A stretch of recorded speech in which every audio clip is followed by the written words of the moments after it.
pagi pemirsa, senang sekali saya Fakih Hufiddin Ibadur Rahman hadir menemani Anda dalam program Jendela Jabodetabek. Kami akan menghadirkan informasi aktual dan terpercaya langsung untuk Anda.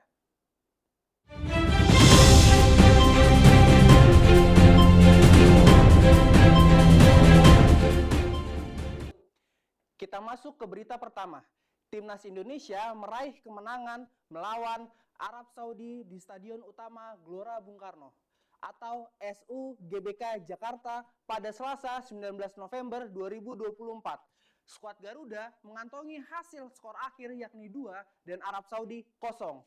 Adapun 2 kali gol dicetak oleh pemain Timnas Indonesia dengan nomor punggung 7 yakni Marcelino Ferdinand. Dalam pertandingan kualifikasi Piala Dunia 2026 pada 19 November 2024 di Stadion Utama Gelora Bung Karno, tim nasional Indonesia meraih kemenangan bersejarah 2-0 atas Arab Saudi. Dipimpin oleh pelatih Sinteyong, Indonesia tampil gemilang dengan 2 gol dari Marcelino Ferdinand. Gol pertama tercipta pada menit ke-32 melalui tendangan bebas spektakuler. Sedangkan gol kedua hadir pada menit ke-57 lewat tembakan jarak jauh yang memanfaatkan kelengahan pertahanan lawan. Kemenangan ini disambut meriah oleh ribuan pendukung Indonesia di stadion. Harapannya tentu dapat poin terus di setiap pertandingan, nggak perlu menang, yang penting seri. Apalagi untuk negara-negara besar kayak Australia sama Jepang. Cukup tahan imbang, tapi di Bahrain Cina, apalagi nanti Bahrain Cina main di Stadion Utama Gelora Bung Karno, itu harus bisa menang. Karena kalau mau lolos ke babak kualifikasi selanjutnya, kita harus bisa finish di peringkat 3-4 dan itu adalah hasil yang realistis. Dan nggak menutup kemungkinan juga kita bisa masuk peringkat 2 kalau selama pertandingan nanti kita bisa raih poin seri ataupun menang. Mungkin itu harapan saya. Dengan hasil ini, Indonesia berhasil mengamankan 3 poin untuk terus menjalankan perjalanan timnas kita menuju kualifikasi Piala Dunia 2026. Demikian laporan saya. Terima kasih, selamat malam. Saya Fakih Hufiddin Ibadur Rahman, pamit undur diri. Berita selanjutnya. Data menunjukkan tindak pelecehan di KRL meningkat di tahun 2024. Yang kerap kali menjadi korbannya adalah wanita. Menanggapi hal ini, pihak KAI Komuter melakukan hal yang mampu mengantisipasi tindak pelecehan, mulai dari pemasangan CCTV dan juga penambahan jumlah personil keamanan. Pada akhir tahun 2024, data menunjukkan bahwa tindak pelecehan di KRL meningkat dari tahun sebelumnya. Jika di tahun 2023 tindak pelecehan berada di angka 41 kasus, pada tahun 2024 sejak bulan Januari hingga Oktober, sudah ada 57 kasus tercatat yang 50 laporan diantaranya dilanjutkan ke pihak kepolisian. Pihak KAI memasang CCTV analitik yang berada di titik-titik setiap stasiun Jabodetabek. Selamat siang pemirsa, tindak pelecehan di KRL Jabodetabek masih marak sekali hingga di tahun 2024.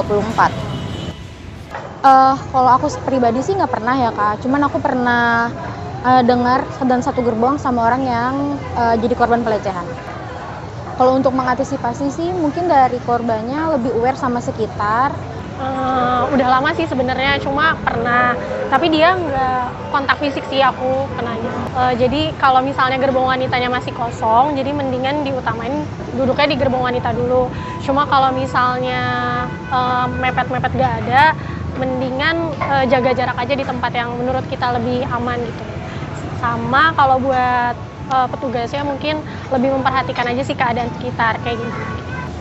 Para penumpang diharapkan melakukan antisipasi mandiri serta melakukan pelaporan kepada petugas keamanan apabila melihat ataupun mengalami tindak pelecehan di area KRL Jabodetabek. Berita selanjutnya, Indonesia mengalami inflasi secara man-to-man sejak Oktober 2024. Kenaikan ini dipengaruhi oleh indeks harga konsumen yang meningkat. Inflasi ini mengakhiri tren deflasi beruntun sejak Mei hingga September 2024. Badan Pusat Statistik mencatat pada Oktober 2024 terjadi inflasi sebesar 0,08% secara bulanan.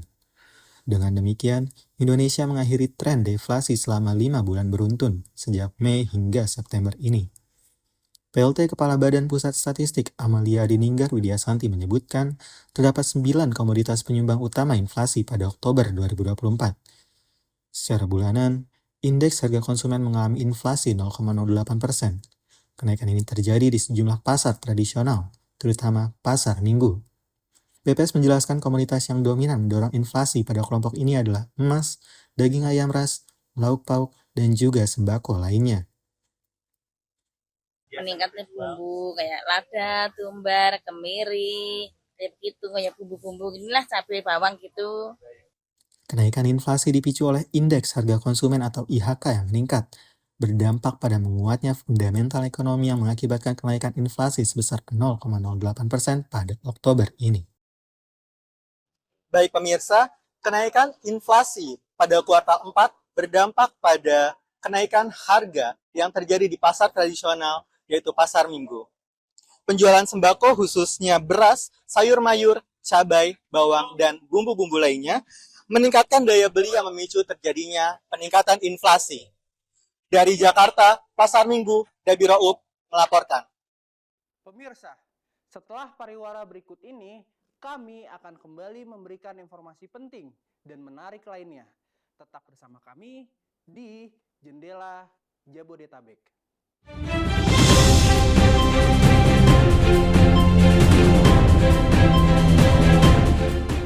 Saya BSI. Saya BSI. Saya BSI. Saya BSI. Kuliah di BSI memberikan banyak kemudahan.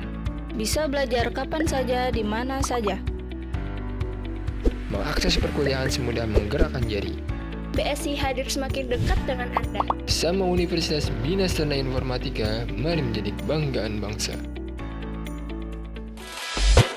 Wan, akademi itu D3 ya? Iya, emang kenapa, Rik? Apa sih kelebihan D3? Pertama, kuliahnya lebih cepat, cuma 3 tahun. Kedua, cari kerja lebih gampang. Sekarang banyak perusahaan-perusahaan lebih suka lulusan D3. Ketiga, kalau mau lanjut ke S1, cuma 2-3 semester doang. Keempat, kasih tahu nggak ya? Wan, kalau kasih info yang lengkap dong! Mau tahu yang keempat? Keempat, kuliah. BSI aja.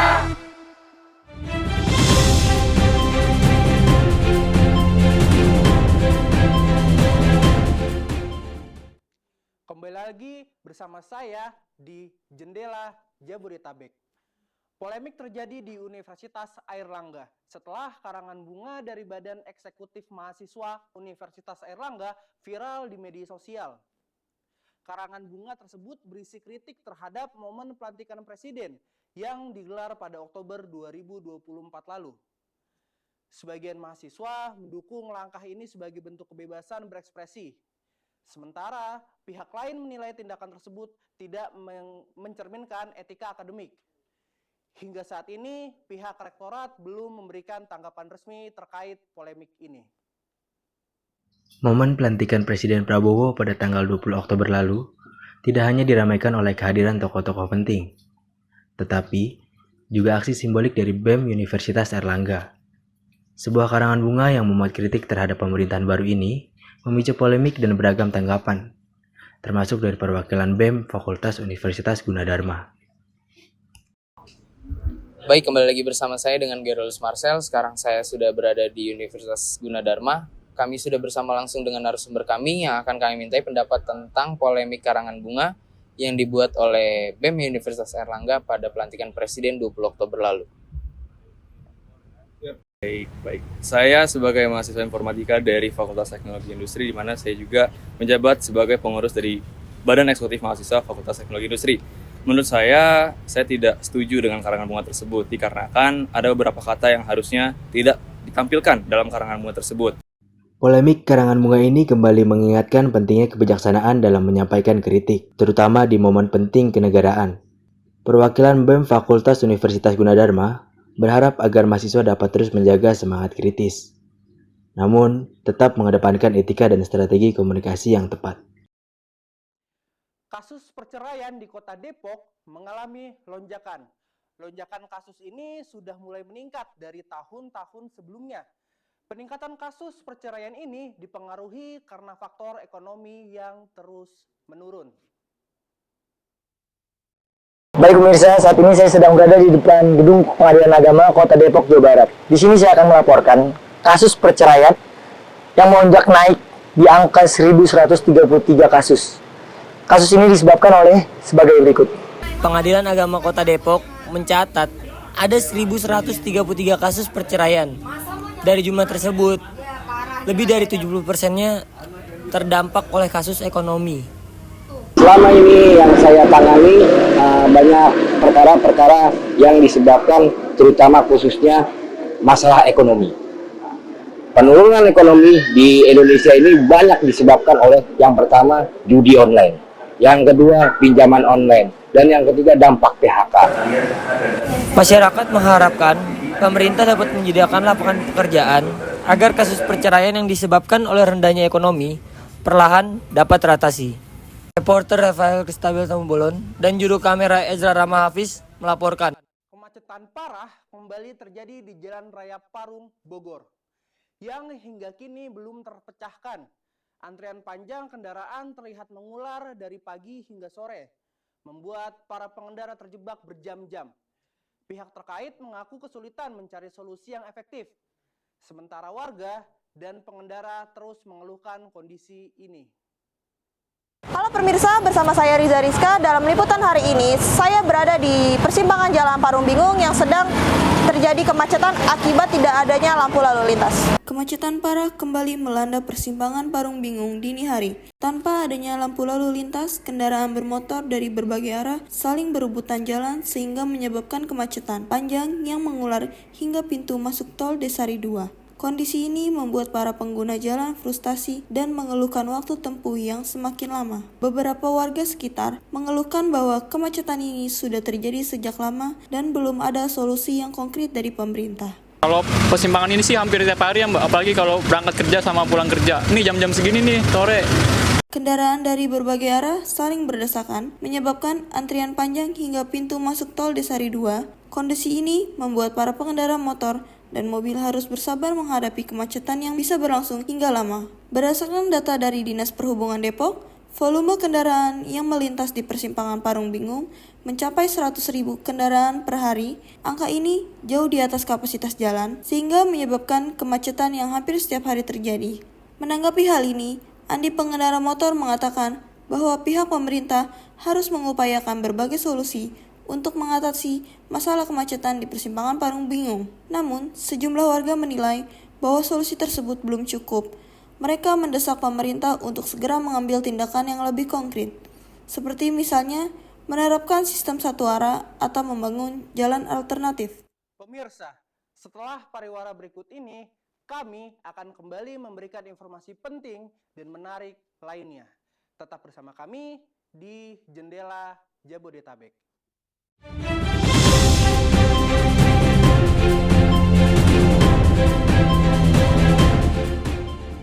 Saya BSI.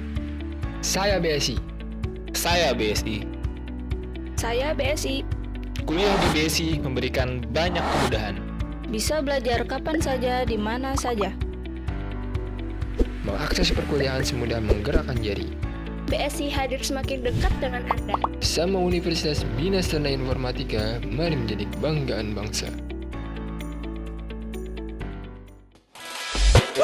Wan, akademi itu D3 ya? Iya, emang kenapa, Ri? Apa sih kelebihan D3? Pertama, kuliahnya lebih cepat, cuma 3 tahun. Kedua, cari kerja lebih gampang. Sekarang banyak perusahaan-perusahaan lebih suka lulusan D3. Ketiga, kalau mau lanjut ke S1, cuma 2-3 semester doang. Keempat, kasih tahu nggak ya? Wan, kalau kasih info yang lengkap dong. Mau tahu yang keempat? Keempat, kuliah. BSI aja.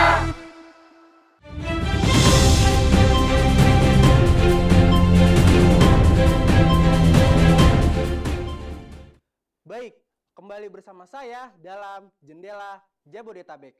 Pemirsa, meski telah memasuki musim penghujan, namun ketinggian air di bendungan Katulampa Bogor, Jawa Barat masih berstatus normal.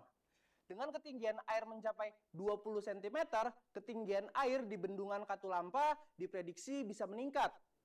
Sebab hujan di kawasan Puncak Bogor masih terus terjadi. Meski status di bendungan Katulampa masih normal, namun warga sekitar Kali Ciliwung dihimbau untuk tetap waspada. Meskipun di kawasan Puncak Bogor, Jawa Barat saat ini sudah memasuki musim penghujan, Bendungan Katulampa masih terpantau normal. Menurut data dari petugas Bendung Katulampa, beberapa hari lalu Bendungan Katulampa sempat mengalami kenaikan tinggi muka air yang mencapai 70 cm hingga sekarang menurun mencapai 20 cm.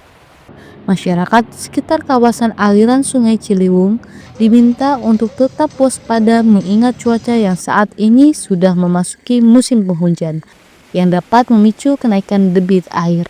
Waktu itu sempat siaga 4 dengan level 70 cm dengan debit kurang lebih 68.000 liter per detik. Dan pada hari ini bertahan pada level normal, hanya TMA 20 cm dengan debit kurang lebih hanya 22.000 liter per detik.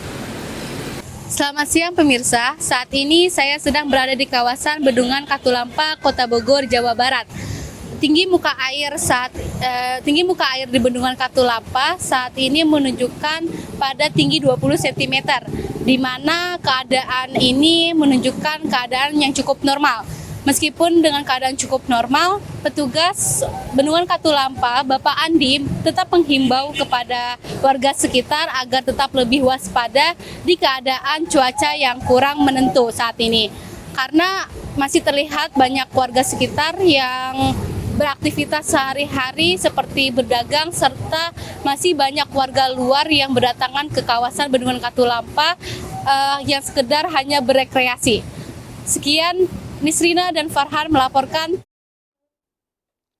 Pemirsa, musim pancaroba meningkatkan resiko penyakit seperti flu, batuk, dan demam berdarah akibat perubahan suhu yang mendadak. Rendahnya kesadaran masyarakat terhadap pencegahan dini menjadi penyebab meningkatnya gangguan kesehatan selama musim ini. Musim pancaroba seringkali meningkatkan resiko penyakit seperti flu, batuk, jika muncul gejala-gejala penyakit dan demam berdarah akibat perubahan suhu mendadak dan angin kencang yang melemahkan daya tahan tubuh. Hingga Minggu pagi 15 Desember 2024, Klinik Fahru Rozi masih tampak sepi dari kunjungan warga untuk berobat. Petugas medis menyebutkan rendahnya kesadaran masyarakat terhadap pencegahan dini menjadi salah satu penyebab utama.